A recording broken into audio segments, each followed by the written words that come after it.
ارشاد بھٹی صاحب نے آپ کے اوپر جو حجت تمام کی کہ کیا رسول اللہ نے فرمایا تھا، تو آپ بار بار اتنے وثوق سے کہتے رہے کہ نبی الاسلام نے فرمایا. توبہ توبہ، اللہ سے ڈر جائیں، یہ بڑا خطرناک معاملہ ہے. بخاری اور مسلم دونوں میں حدیث موجود ہے، جس نے میری طرف کوئی ایسی بات منسوب کی جو میں نے نہیں فرمائی وہ اپنا مقام جہنم میں دیکھ لے. ہاں جی، اور بخاری اور مسلم میں یہ حدیث مولا علی نے روایت کی ہے. اور ایک اور حدیث ہے، وہ بھی مولا علی سے ہے علیہ السلام، وہ بھی بخاری اور مسلم دونوں میں ہے.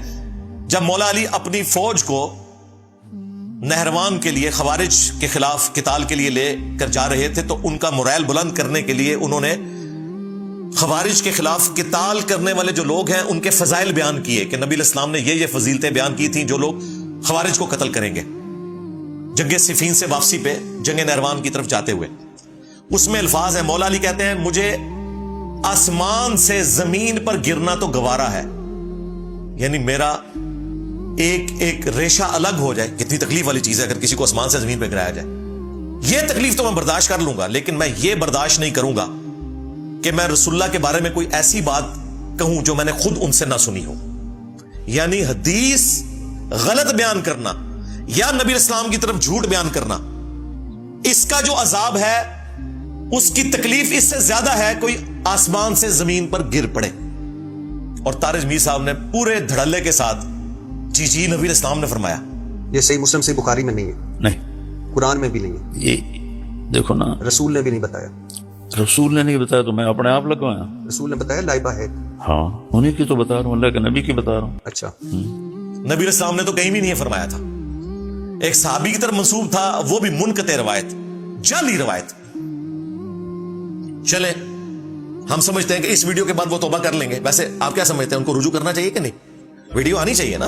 ہاں، جہاں وہ ہماری غلطیاں ہائی لائٹ کرنے کے اوپر ہمیں بدتمیز کہہ رہے ہیں، تو جو آپ کی آخرت کی فکر میں ہے آپ میرا شکریہ ادا نہ کریں، اللہ سے تو اعلانیہ معافی مانگیں، کیونکہ آپ نے اتنے سال لوگوں کو لائبہ کے پیچھے لگا کے رکھا ہے. تو لائبہ نے کون نہیں لبھی جے لوبا نکلی تو وہ بھی جیڑی نکلی وہ بھی کوئی نہیں نکلی.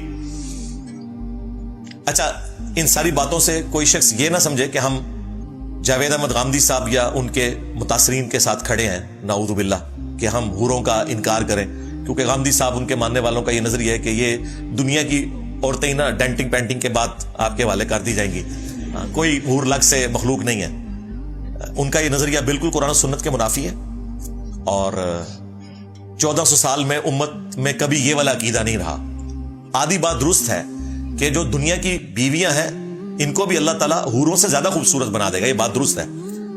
لیکن یہ کہنا کہ حور الگ سے کوئی اللہ تعالیٰ کی مخلوق نہیں ہے، صرف 2 کنزیکٹیو صورتیں اگر آپ پڑھ لیں خود سے، مجھے بھی چھوڑ دیں، غامدی صاحب کو بھی چھوڑ دیں، سورۃ الرحمن اور سورۃ الواقعہ، اس میں باقاعدہ حوروں کا بائی نیم ذکر ہے. اور سورہ الرحمن میں تو آیا کہ ان حوروں کو جنتیوں سے پہلے نہ کسی جن نے چھوا نہ کسی انسان نے. اس کے بعد اگر کوئی یہ رزلٹ نکالتا ہے کہ یہ دنیا کی عورتیں تھیں تو اپنے دماغ کا علاج کروائے، کیونکہ دنیا کی عورتوں کو تو چھوا ہے انسانوں نے بھی اور جنوں نے بھی. اللہ تعالیٰ حوروں کی یہ تعریف بیان کر رہا ہے کہ کسی انسان نے ان کو نہیں چھوا، ہاتھ تک نہیں لگایا، تو وہ الگ سے ایک مخلوق ہے. اور پھر صحیح بخاری میں تو کئی حدیث ہیں، اس میں واقعی بخاری میں حدیث موجود ہے کہ اہل جنت کا قد جو ہے وہ 60 ہاتھ ہو جائے گا. وہ طارق جمیل صاحب نے اس کی کیلکولیشن غلط کی ہے، چونکہ وہ 120-30 فٹ کہہ بیٹھے تھے تو ان سے غلطی ہوگی. ایک ہاتھ جو ہے وہ 1.5 فٹ کو کہا جاتا ہے. یہ فقہ کے بنیادی طالب علم کو بھی پتا ہے.